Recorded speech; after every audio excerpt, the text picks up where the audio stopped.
Butereevu nkwaniriza Nategwe ali ku mukutu Semakutu ogwa Focus TV. Thank you so much for okubeera ng'olaba ali mu Uganda, East Africa mu diaspora ng'olaba Focus TV. Chokola kyamaanyi nnyo nnyini ddala. Olunaku lwa leero njagadde nkuleetera amawulire agatambula naddala wakati wa Robert Kyagulanyi Ssentamu wamu n'omukulu gwe bayita Hildaman. Hildaman ono alisaidiza Mawokota Mpigi era nga y'omu ku abo oboolyawo abataafuna mukisa kulangirirwa naye nga baawangula oboolyawo nga bwe bwakyogera. Amawulire ago gonna nga kuleetedde mu interview eno oba mu interview ekoleddwa ng'omukulu akakasa nga ye kikyazaako. Tulina giraba ffenna then later on tukomewo tulabe ate kiki Robert Kyagulanyi Ssentamu kyagamba bannayuganda ssaawa zino ng'ali wabweru w'eggwanga gye yafuluma okulaba ng'agenda ku engagements ze yatugamba ez'enjawulo. Kiki kyabadde agamba bannayuganda?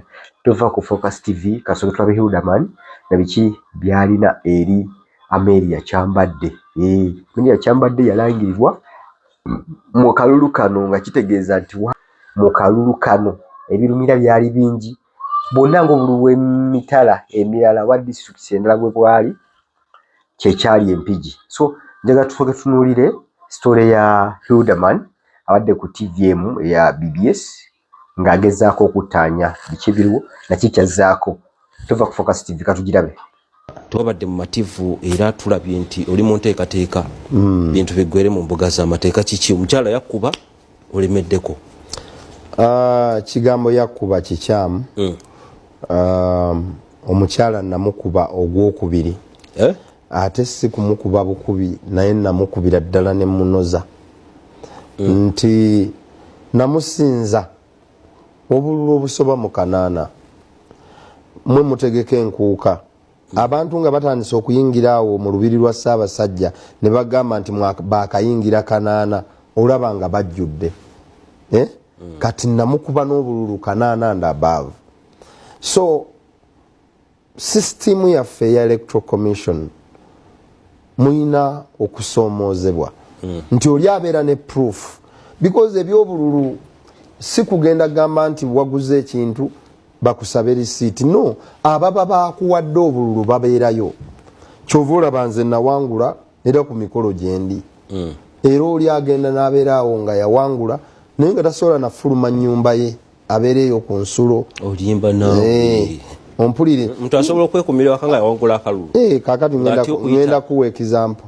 Bw'obanga okakasa wawangula ffe twategese olunaku lw'abakyala lwabadde Buwama nga maama Naabagereka ye mugenyi omukulu.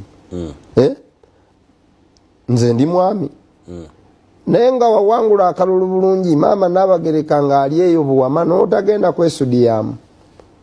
Era nabadde ninze ndabire ababbi b'obululu be babeera ne maama Naabagereka bankoze bulungi. So nawangula ngenda mu kooti ate ngenda kuvaayo n'obuwanguzi. Ndi mukkiriza ate nekkiririzaamu. So disorganization nti tugenda ate mu bye tutayina kugendamu because oli bw'aba yawangula kati nspendinga mpita mu byonna bye mpitamu care of omubbi you know. Of course Electoral Commission bwerangirira omuntu atawangudde. Bw'olaba ku DR form zayi naziteekayo ku social media ewali 7 gwe n'oteekawo 307 zavanga we ewali 8 gwe n'oteekako 308 kuba tusuubira okubeera nti basobola ozikompayalinga ne bagamba nti oba oliawo kyekisobola okuyambako ekintu okutambula obulungi. Ye system eyo nti abantu baffe DR form oziina naye ne bakozesa impunity. Ffe basalako council hall military with red top ne bajja ne basalako council hall ne balangirira omuntu neyamulangirira yalinga ali ku bunkenke. Ekigambo lwamuva mu kamwa n'ava nawo n'agenda ne gwalangiridde nga tolina kyakkola gw'olina okugamba nti owange olangiridde bikyamu olwedde military emuwhiskinzawe. So level of impunity nkyamu naye kirala to building a system kibi nnyo bannamawokota ne balonda ne bakakasa nti tulonze ne bagenda ku polling station eno kuba nasinga buli ggombolola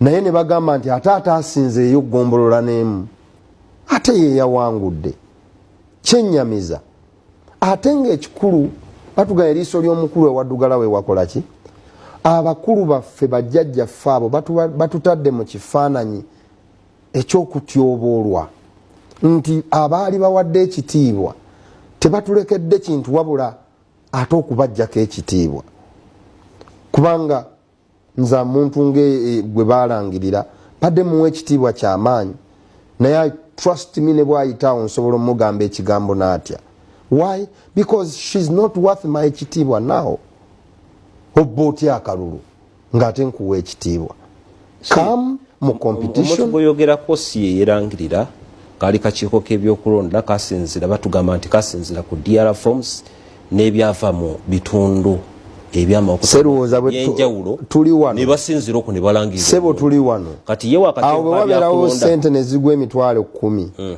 nga naawe okimanyi tewazze na mitwalo 10 ng'olina ensa producer oli bwajja n'azironda n'agamba serowooza osudde ssente ng'ate tubaddewo babiri wano naawe wakirabye nga ssente zange naawe n'ogamba sente zange mbadde nzisudde obeera mwenkanya oba so tebiriiko ani alangirira gwalina ensa okakasa kuba tubeera ne ttale senta zaffe nga tetunajja ku ttale senta main weebala abalamu n'ogamba bagunkubye oba nsinze oba sisinze ekyokubiri bw'oba osinze lwaki bakuutiza lwaki buli kikyo kyonna kyonna kikuutize kyogamba byalimu okuutiza olina evidence leero lwensemba okubyogerako kuba leero nfayiringa omusango gwange naye nkakasa bannamawokota ngenda ba introducingira mukuutiza sikyagenda namuyita linnya lye mukuutiza naye tulina okuleeta sanite eri eggwanga lyaffe abantu bano bwe bategeka akalulu muleme ku making a system kugiweebula to that extent n'olaba ebintu bye baakola emawokota n'olaba ku mpapula ze baateeka mu EC buli kutemeratemeramu katono nnyo Hilda Mani ono agamba nti ye DR forms ze zonna okwawukanako n'ababaka abamu yazirina era n'agamba nti waliwo ne yatuuka ne yennyamira nga owantu wali abantu 7 abalonzi ate n'abakulaga mu DR forms balangiriddeko kuliko 307 nga kitegeeza bakyusiza mu maaso bateekayo 3 oliwo yafunye buli 7 olwateekawo 3 that is 307 so obuvyo buno bwakolebwa nnyo naye atejjukira nti mu DR forms ne zaakolebwanga abantu beerabiranga okukyusa wa figures ne wordings kati awo agamba obujulizi abulina era agenda mu kooti tebinaggwa abantu b'empigi mwandiraba nga mufuna atobolyawo either by elections oba okuddamu okulangirira omuntu eyali omutuufu okubeera ng'alangirwa yagamba nti 100 ku kinnaakyo yawangula Mary Kyambadde mujjukire nti Hilda Mani ono okujja mu kwesimba oba okujja okuwangula ekisanja kino kyali mu kusaavinga yasooka kuwangula Mary Kyambadde era najja 2021 2025 2026 mu kalulu akakagwa ne baddamu ne bamuwangula era mukyala y'omu gwe yawangula luli owa NRM era ssaawa zino yabadde nga ali mu mbiranye naye agambye agenda mu kooti katulinde biki ebinava mu kooti kuba kooti zimu ze muwaabiramu era za Uganda ate era nga ziri influenced by some people so nga ate ne Robert Kyagulanyi Ssentamu olunaku olwaleero yavuddeyo n'ata ekifaananyi ekimu ng'ali ku Capitol Hill mu saidi za DC Washington ng'agamba nti atandise engagements ze okulaba ng'asisinkana abantu ab'enjawulo tujjukire nti bwe yava wano yagamba nti kyetutte obweru si kulya binyeebwa ekintu tteebweru si kugenda kusiika bijanjaalo wabula ngenze okulaba nga nkola engagements endala ewamu n'ensi ezitusingako oba ne wamu ne bannaffe abali ewamu naffe mu struggle ey'okubeera nga tweddiza obuwanguzi bwaffe so bakyosetamu kyekifaananyi ekyo ne tweet gye yakoze ku mitimbagano gye ng'akakasa nti bannayuganda ekiriwo engagements zitandise era asinkanyeko ku bakungu abamu mu DC oba Washington DC, kitegeeza nti kyeyagenderera okukola akitandiseeko. Tulindiridde ffe nga bannayuganda n'abagoberezi b'ensonga ez'enjawulo okulaba biki ebinaava obaolyawo mu ebyo byagenza okubeera ng'asakira, byagenza okulaba nga engagement zagenza okukola zitugasa zitya nga ffe abali mu nsi. Era bwe kibeera nga kizze Mukama n'ayanukula essaala ze nga lwakisomerwazibala, bano ababadde bagamba nti project kiba kibalekawa netugenda kuba tubifuna oba tujja batukola nga follow-up tukulabe nga tukuwa Kasavu Kanyama ku Focus TV. Nze Ade Wilberforce Kumuyanja mukize tukumana olunaku lwaleero story zibadde bbiri ya Hildaman wamu ne Robert Kyagulanyi Ssentamu byo byensobodde okuba nga bafunye. Oba kujja kujja maaso wali ne story endala ennyo ezinyuma era story endala ezikuwa amawulire agosaana okuba nga ofuna. Otherwise nze Ade Wilberforce Kumuyanja tukomye olunaku lwaleero. Bye bye. Buli omu mu bulamu alina ennaku ez'ekijjukizo.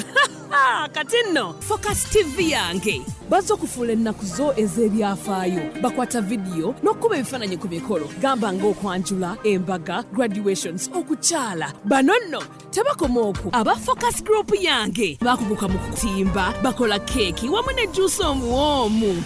Nga kuno bagattako okukola graphics ne branding ow'ekitongole, company oba bizinensi yo. Era basange ku kitebe kyabwe ekikulu e Kampala ku Jesco Plaza, oba basange ku ofisi zaabwe awo ku Focus House Mutuba ne ku ofisi zaabwe empya Kiboga mu Town Council ku 2nd Street okuliraana Smarton Hotel. Ebisingawo bakubire ku simu zaabwe 0757 133 162 oba 0789 020 806. Gwali ku Facebook ne Instagram kebera Focus Group yange, ate ku YouTube beba Focus TV yange.